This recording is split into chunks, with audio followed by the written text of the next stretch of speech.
On today's Gangster Profile, the first ever recorded Mafia induction ceremony.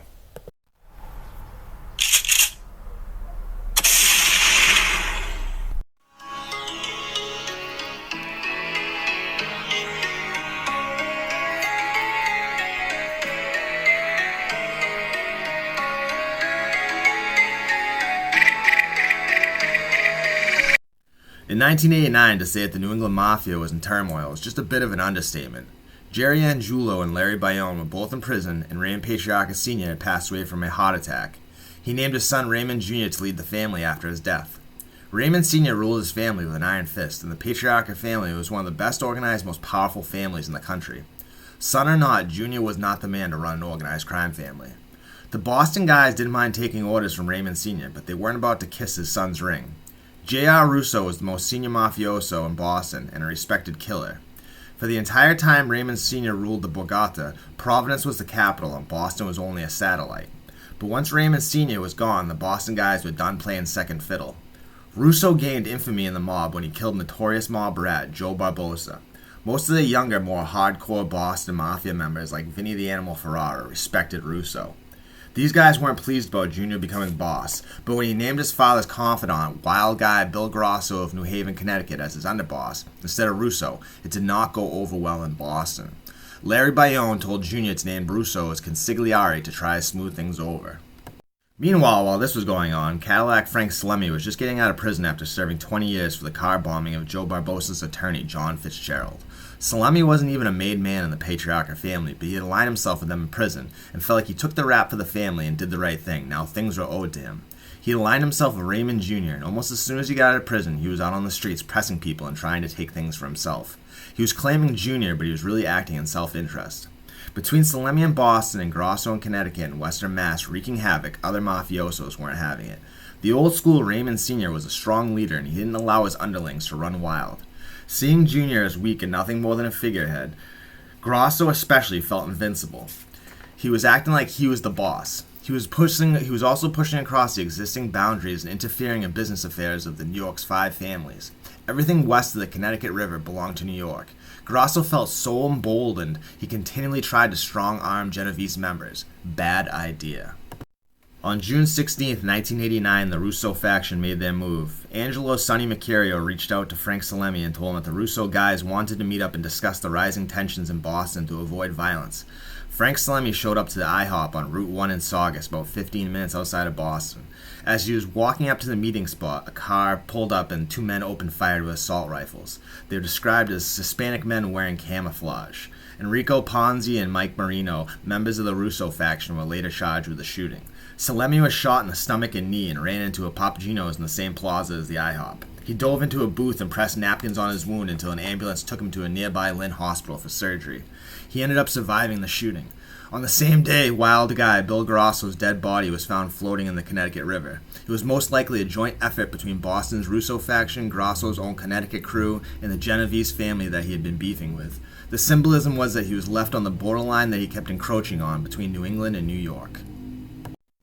With the violence spinning out of control and the Patriarca family crumbling before their very eyes, it was decided that peace could be brought to the family by opening the books that had been previously closed. Raymond Jr. and other top mafioso thought that if they inducted members from both sides, it might bring them together and bring an end to the hostilities. On 24 Guild Street in the suburb of Bedford, Mass., 10 minutes outside of Boston, in Vincent Federico's sister's house, unbeknownst to her, the ceremony was to take place. Vincent Federico was one of the men that was to be inducted. The funny thing was that Vincent was an inmate in the Massachusetts state prison system, but that wasn't a problem, because Massachusetts Governor Michael Dukakis had previously started a furlough program where inmates could leave prison for the weekend to perform all types of nefarious acts. On Federico's furlough request, it said he was attending family business. He wasn't lying. Raymond Jr. was eager to make peace with the renegade faction that killed Grosso and shot Salemi and bring order to his family. Raymond Jr. began the ceremony by addressing the group of 20 men. "We're all here to bring in some newcomers into our family and start maybe a new beginning.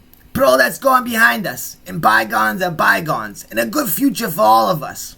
Addressing the Boston and Providence gangsters who were about to be inducted, including Federico, Carmen Totora, Robert Bobby DeLuca, and Richard Florama, Jr. said, "You all come here very highly recommended.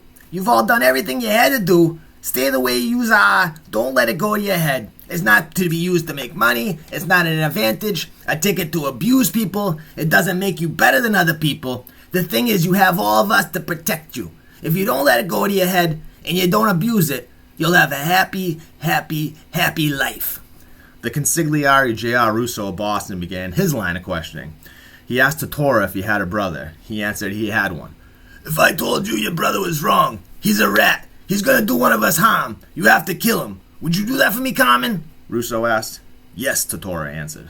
Your mother's dying in bed, and you have to leave her because we called you. It's an emergency. You have to leave. Would you do that, Carmen? Yes, Totora answered.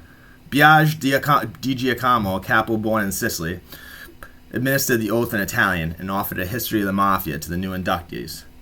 We're getting alive in this organization, and the only way we get out is dead, no matter what. It's no hope, no Jesus, no Madonna, nobody can help us. If we ever give this secret up to anybody, any kinds of friend of mine, let's just say, this thing cannot be exposed. But unfortunately for the men present, Omerta, or the Code of Silence, had been exposed. One of the men present, Angelo Sonny Mercurio, was a made man in the Patriarca family, but he was also a top echelon FBI informant. Along with Steve Flemmi, he also gave the FBI damning evidence in the 1980s to take down the Boston/New England Mafia. While in prison, Mercurio had reached out to the FBI, and after prodding of Flemmi, he became an FBI informant. The FBI was well aware of Mercurio's role in setting up Salami at the Route 1 IHOP to be executed. They were okay with this as long as he brought them something good. Mercurio found out the address to the Mafia induction ceremony as it was his job to chauffeur members back and forth from a nearby shopping plaza where they would park. They didn't want a lot of cars parked at the house. They didn't want to bring unwanted attention. Little did they know that Mercurio was supplying the feds with this crucial information. The feds were able to gain entrance to the house and set up recording devices. And crazily enough, an FBI agent lived on the same street, and they set up surveillance at their house and caught people coming and going and took photographs. Mercurio even went so far as to turn down the TV volume in the house so the bug could pick up the proceedings clearer. After everyone else had left, J.R. Russo and Vinny the Animal Ferrara finished cleaning the house, airing out the smoke, and were taking out the trash so Federico's sister wouldn't even notice they were there. Just before they locked the door, Ferrara said, "Only the fucking ghost knows what really took place over here today. By God." Unfortunately, the ghost and a whole bunch of FBI agents heard, and these tapes would be used later at trial to convict all the senior members of the Patriarca crime family, virtually breaking their back. What was supposed to bring the family closer together and strengthen it basically delivered its death blow. Not only did this lead to the incarceration of the mobsters that were at the ceremony, but it was the first time a Mafia induction ceremony had ever been recorded. It was hard evidence that the Mafia existed, that it was a secret Italian criminal society, blood in and blood out. It was a catastrophe for the Patriarca family and the Mafia as a whole. In the late 1980s, with the Philly mob wars, the publicity of John Gotti in New York, and now this in New England, it was bad times all around for the Italian Mafia. When Raymond Jr. went to federal prison, his fellow mafioso were not happy, to say the least, with him for this gigantic embarrassment, and I guess they were very, very cold towards him. This was the highlight of the FBI in Boston and their crooked agent John Connolly. Their single-minded, non-stop attack on the Italian Mafia was finally paying off. Angiulo and Bayonne were in prison, and now they had recorded the first ever Mafia induction ceremony, and it was all due to Connolly and his top echelon informants. But the Judge Mark Wolf, who presided over the racketeering case that put away Ray Jr. and the other members that were at the induction ceremony, was deeply disturbed by Connolly's tactics. He ordered an investigation into Connolly and the Boston FBI's office handling of informants, and this eventually led to all the disturbing information coming forward about Connolly, Morris, Bolger, and Flemmi. Ultimately, this led to Connolly being sent to prison and the vast dark deeds of that era being brought to the public's knowledge. It must have been shocking for Connolly, who thought he was at the pinnacle of his career, just to have the rug pulled out from under him. Serves him right, though, honestly.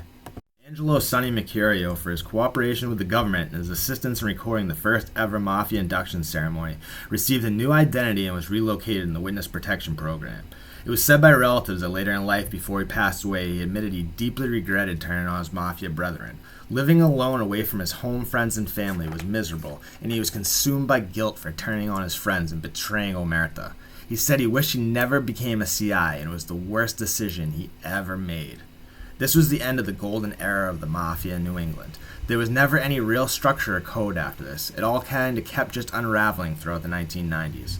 The taped Mafia induction ceremony will go down as one of the biggest blemishes on the Italian Mafia's record in history, and it marked the end of Omerta, with members of the Mafia cooperating with the FBI more frequently after this.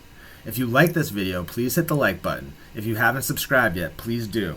We can get 1,000, I know it. Leave a comment, make a request. I'll try to continue to put out at least 2 Gangster Profiles a week. But remember guys, take good care of yourselves and have a great day.